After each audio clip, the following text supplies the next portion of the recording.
இது நேத்திக்கு ஸ்டோரியோட கண்டினியூஷன். பார்க்கல அப்படின்னா அந்த ஸ்டோரி பாருங்க. அப்பதான் இந்த ஸ்டோரி என்ன அப்படிங்கிறது புரியும். ஏழை வீட்டு பொண்ணான என்ன கல்யாணம் பண்ணி 6 மாசம் வாழ்க்கை ரொம்ப சந்தோஷத்தை கொடுத்துட்டு 6 மாசத்துக்கு அப்புறமா என்னோட கணவர் என்ன விட்டுட்டு துபாயுமே போயிட்டாரு. அப்புறமா முழுக்க முழுக்க என்னோட மாமியாரோட கண்ட்ரோலுக்கு மாறின. நாங்க தங்கி இருந்த ரூம் இனிமேல் உனக்கு இல்ல, நீ வெளியில தான் படுக்கணும்னு சொல்லிட்டாங்க. அவரு என்கிட்ட பேசுறதுக்காக வாங்கி கொடுத்த மொபைலையும் அவங்களே வாங்கிட்டாங்க. அவர் எனக்கு 5 பவுன்ல செயின் கிஃப்ட் பண்ணியிருந்தாரு, அதையும் அவங்களே வாங்கிட்டாங்க. அவரு எனக்கு கால் பண்ணும் போதெல்லாம் என்னோட மாமியாரை தாண்டி தான் எங்கிட்ட அந்த கால் வரும். அவங்க தான் எங்கிட்ட கொடுப்பாங்க. இதைத்தான் பேசணும், இதை பேசக்கூடாது அப்படின்னு முன்கூட்டி என்கிட்ட சொல்லிடுவாங்க. நானும் அதுபடி அவர்கிட்ட பேசிட்டு போன் வச்சிருவேன். அவரு வெளிநாடு போன வருத்தத்துல இருந்ததுனால என்னோட உடம்புல ஏற்படுற மாற்றத்தை பத்தி நான் கொஞ்சம் கூட யோசிக்கவே இல்லை. கொஞ்சம் கொஞ்சமா எனக்கு மாற்றங்கள் ஏற்பட்டுச்சு. தலை சுத்தல், வாமிட் எல்லாமே இருந்துச்சு. என்னோட மாமியார் கிட்ட சொன்ன நாள் தள்ளி போச்சா அப்படின்னு கேட்டாங்க. அது கூட எனக்கு புரியவே இல்லை. ஹாஸ்பிட்டல் கூட்டிட்டு போனாங்க. அங்க நான் கன்சீவா இருக்கேன்னு சொன்னாங்க.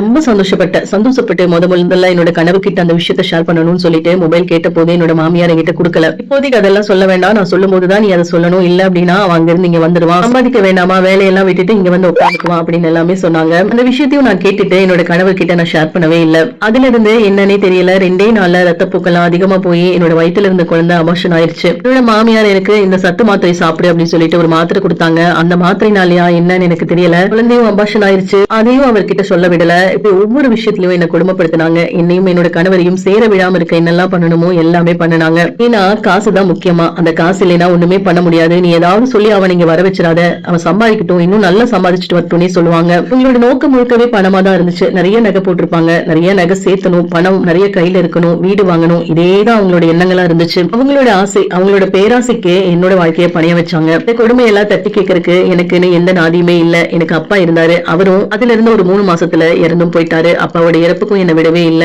10 நிமிஷம் என்ன அந்த முகத்தை பார்த்துட்டு திருப்பி கூட்டிட்டு வந்துட்டாங்க. சின்ன வயசுல இருந்தே கஷ்டத்தையும் கொடுமையுமே பார்த்து வளர்ந்த எனக்கு எதுவுமே பெரிய ஒரு கஷ்டமாவோ பெரிய ஒரு சந்தோஷமாவோ தோன்றதே கிடையாது. எல்லா விஷயத்தையுமே அழுதுட்டே வருத்தப்பட்டுட்டே கடந்து போயிருவேன். இப்படியா வாழ்க்கை போயிட்டு இருந்துச்சு. என்னோட கணவர் கிட்ட காலப்போக்குல சுத்தமா பேச விடாம பண்ணிட்டாங்க. அவருக்கு மேல ஏனோ தெரியல ஒரு சந்தேகம் வர ஆரம்பிச்சது. இவன் ஏன் என்கிட்ட பேச மாட்டேங்கிறா, ஏன் என்ன அவாய்ட் பண்றா அப்படின்னு யோசிக்க ஆரம்பிச்சிட்டாரு. அந்த ஒரு விஷயத்த என்னோட மாமியார்ட்டையுமே கேட்டிருக்காரு. அதுக்கு அவங்க முழுக்க என்னையவே தவறா சொல்லி அவருடைய மனசுல என்னை பத்தி தவறான எண்ணங்களை வளர்த்திட்டாங்க. போனை கொடுத்தா நாள் முழுக்க யார்ட்டையோ பேசிட்டே இருக்கா, மெசேஜ் பண்ணிட்டே இருக்கா, போனை நான் தான் வாங்கி வச்சிருக்கேன், அவ சரியில்லை, அப்படி இப்படின்னு 1000 காரணங்கள் அவர்கிட்ட சொல்லி கொடுத்துட்டாங்க.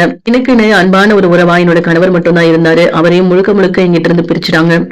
யோசிச்சு என்னோட மனசு ஒரு மாதிரி ஆயிடுச்சு. நான் பைத்தியம் பிடிக்கிற மாதிரி ஆயிட்டேன். மனசளவுல உடம்பு அளவுல நான் ரொம்பவே வீக் ஆயிட்டேன். சரியா சாப்பிட கொடுக்க மாட்டாங்க, சரியா சாப்பிடவும் தோணாது. இந்த மாதிரி யோசிச்சு எனக்கு உடம்பு ஒரு மாதிரி ஆயிடுச்சு. அன்னைக்கு காலையில எந்த ஒரு வேலையுமே செய்யல. இப்படியே உட்கார்ந்து யோசிச்சுட்டு இருக்கேன். தலை சுத்தி கீழே விழுந்துட்டேன். அவ்வளவுதான். எனக்கு என்ன நடந்துச்சு அப்படிங்கிறது சுத்தமா தெரியாது. எல்லாரும் கூடி உட்கார்ந்து அழுதுட்டு இருந்தாங்க. ஏன்னா நான் இறந்துட்டேனா. இந்த ஸ்டோரி இன்னும் முடியல. இதோட பார்ட் 3 வீடியோ அடுத்த வீடியோல வரும். கண்டினியூஸா பாருங்க.